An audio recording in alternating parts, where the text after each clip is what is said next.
Hello everyone.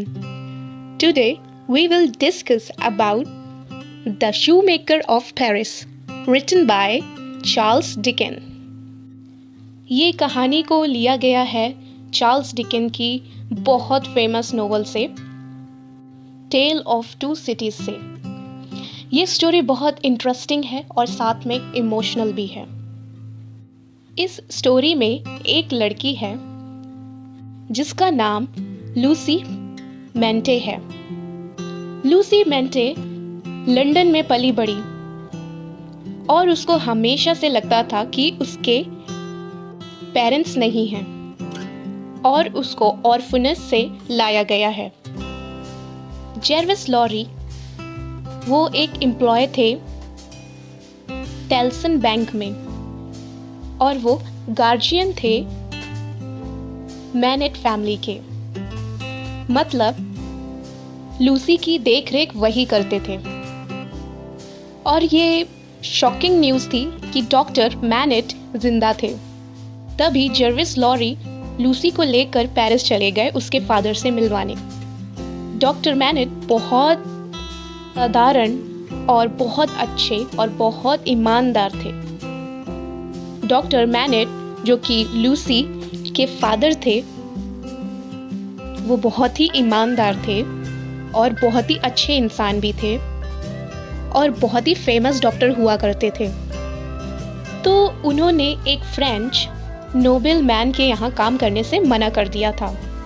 Nobel man ने उनको कुछ ऑफर दिया था पर उन्होंने मना कर दिया था क्योंकि वो काम कुछ बुरा काम था। तो बाद में वो फ्रेंच नोबेल मैन ने उनको जेल भिजवा दिया और बहुत दिनों तक उन्होंने उनको वहीं पे रखा और किसी लोगों को कुछ पता नहीं चला कि डॉक्टर मैनेट के साथ हुआ क्या था और वो अचानक से कहाँ गायब हो गए। 18 साल के बाद उन्हें जेल से छुड़ाया गया। जब वो जेल से छूटे 18 साल के बाद तो उनकी दिमागी हालत ठीक नहीं थी।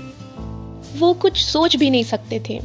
जब डॉक्टर मैनेट जेल से निकले तो वहाँ पर मिस्टर डिफार्ज थे जो डॉक्टर मैनेट के साथ काम करते थे। वो आए और वो उनको अपने घर में ले गए। फिर जब मिस्टर लॉरी एंड लूसी उनसे मिलने गए तो देखा कि उनके जो फादर थे बहुत बड़े डॉक्टर हुआ करते थे और वो अभी पूरे टूट चुके हैं अंदर से और एक बेंच पर बैठकर शू बना रहे हैं।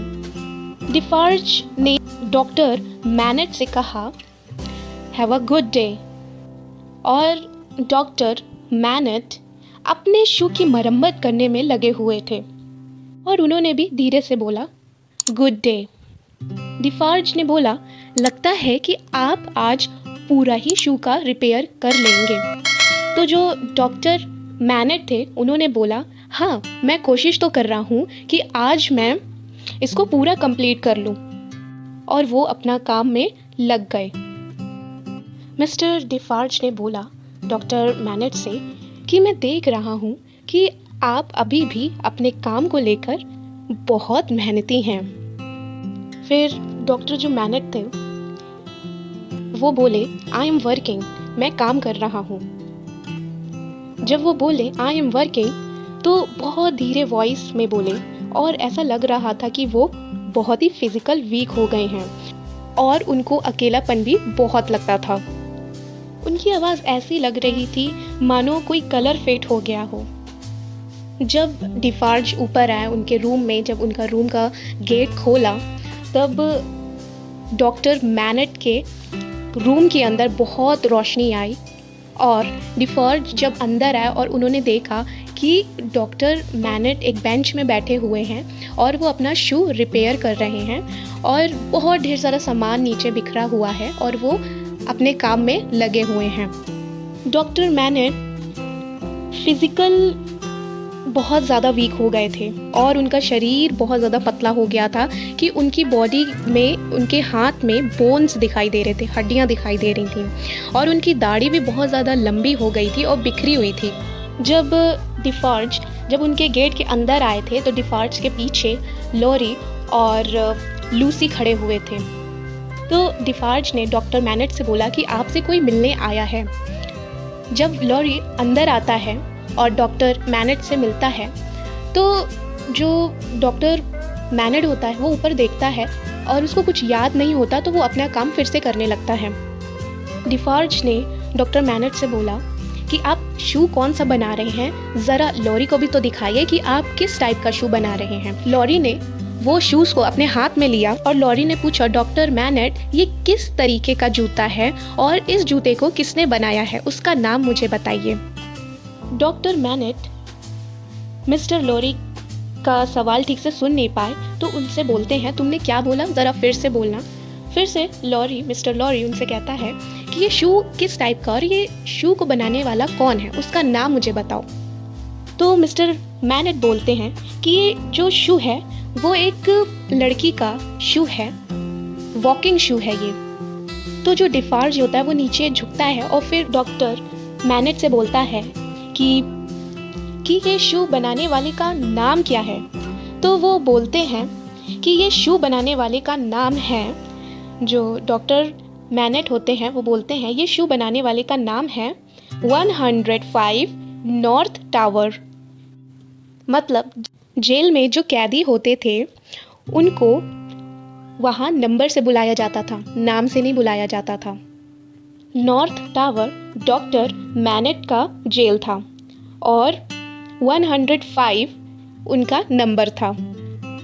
तो लॉरी डॉक्टर मैनेट के पास गए और बोला, आपको देखकर लग नहीं रहा कि आप शू बनाने वाले हैं। तो डॉक्टर मैनेट ने बोला, मैं शू बनाने वाला नहीं हूँ, पर मैंने ये सीखा है, मैंने अपने आप को ये करने के लिए सिखाया है। यहाँ से ये पता चलता है जब डॉक्टर मैनेट जेल में थे तब उनको ये काम मिला होगा। डॉक्टर मैनेट ज़मीन में बैठ गए और चुपचाप ज़मीन को देखने लगे और वो ऐसे करने लगे कि वो अभी सो के उठे हैं। और वो कुछ बोलने लगे बहुत धीरे आवाज़ में। वो बोले, मैंने बहुत मेहनत से शू बनाना सीखा है और मैं काफ़ी सालों से शू बना रहा हूँ। फिर मिस्टर लॉरी बोलते हैं डॉक्टर मैनेट से कि आपको सच में याद नहीं मैं कौन हूँ, आपको सच में याद नहीं मेरा नाम। डॉक्टर मैनेट मिस्टर लूसी को देखने लगे और वो कुछ याद करने लगे और उनके हाथ से जो शू हाथ में पकड़ा था वो शू नीचे गिर गया। मिस्टर लॉरी और डिफार्ज डॉक्टर मैनेट को याद दिलाने लगे, मेमोरीज के बारे में बताने लगे कि मिस्टर लॉरी कौन है। पर धीरे धीरे उनको याद आ रहा था पर क्लियर याद नहीं आ रहा था। फिर एकदम से क्या होता है कि वो सब कुछ भूल जाते हैं और जब वो भूल जाते हैं तो फिर से वो शूज़ उठाते हैं और अपना काम करने लगते हैं। तो क्या होता है, लूसी जो डॉक्टर मैनेट की बेटी थी वो वहीं गेट के बाहर थी और लूसी उस गेट के अंदर आ गई और अपने फादर के पास गई जहां उसके फादर बैठे हुए थे और लूसी अपने फादर के पास खड़ी हो गई और मिस्टर मैनेट अपने शू के साथ काम कर रहे थे। डॉक्टर मैनेट का एक स्क्रू नीचे गिर गया तो उठाने के लिए नीचे झुके और जब झुक के ऐसे ऊपर उठे तो उनकी नज़र उनकी बेटी के ऊपर गई और वो देखने लगे उसको, उसकी फ्रॉक को, उसके हाथ को, और वो देखकर बहुत ज़्यादा शॉक हो गए और कुछ बड़बड़ाने लगे। बड़बड़ाने के बाद वो कुछ भी नहीं बोले। फिर उसके बाद में वो बोले, कौन हो तुम, क्या है ये सब। लूसी अपने फादर को देखकर काफ़ी इमोशनल हो गई थी और वो लूसी घुटनों पर आई और लूसी ने अपना हाथ अपने फादर के हाथ पर रखा और डॉक्टर मैनेट लूसी को देख रहे थे। उसके हेयर, क्योंकि उसके हेयर बहुत ज़्यादा लॉन्ग थे, ब्यूटीफुल थे, और उसके हाथ छोटे थे, प्यारे थे, और उसकी आँखें बहुत ही खूबसूरत थी। तो डॉक्टर उसको देख रहे थे। फिर डॉक्टर मैनेट ने लूसी से पूछा, what is your name little angel. Lucy ने बोला, मेरा नाम लूसी है। और डॉक्टर मैनेट उसके बारे में पूछने लगे तो लूसी ने बोला, मेरे मॉम एंड मेरे डैड के बारे में मैं आपको बाद में बताऊंगी, पर अब आपका पेन मैं सब ख़त्म कर दूंगी। अब आप चलो इंग्लैंड और हम लोग वहाँ बहुत शांत से और आराम से रहेंगे। बस मैं ये प्रेयर करना चाहती हूँ कि आप मुझे ब्लेसिंग्स दें। फिर ये सब सुनकर डॉक्टर मैनेट लूसी को गले लगा लिया और डॉक्टर मैनेट के फेस में एक फ्रीडम की रोशनी आई कि अब वो फ्री हो चुके हैं। जो भी उनके अंदर 18 साल का पेन था सब खत्म हो गया है। तो ये थी हम लोग की आज की स्टोरी। आई होप आपको ये स्टोरी पसंद आई हो। तो अगर आपको स्टोरी पसंद आई हो तो ज़रूर सब्सक्राइब करें, चैनल को लाइक करें और आगे शेयर करें।